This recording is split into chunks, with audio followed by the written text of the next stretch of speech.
El transport a Catalunya a nivell pediàtric s'origina l'any 95 i neix de la dificultat d'atendre el territori als nens greus. Que traslladem nens de 23 setmanes de gestació fins als 18 anys. La gran avantatge segur és que anem en línia recta als llocs. I això permet que llocs molt llunyans del territori arribem amb un temps que per nosaltres és rècord. El dia que estem de vol està planificat una setmana abans i sabem tant el metge i la infermera que estaran aquell dia de guàrdia.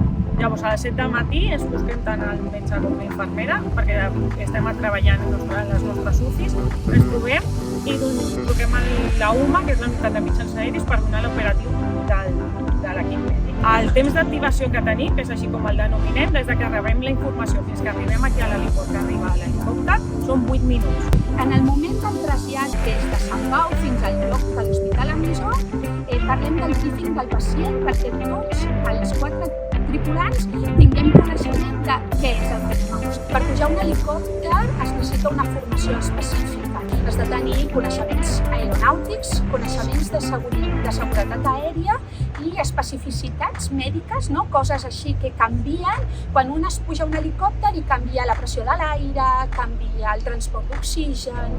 Fins fa pocs anys l'equip pediàtric de Sant Pau era l'únic equip que feia una assistència aèria.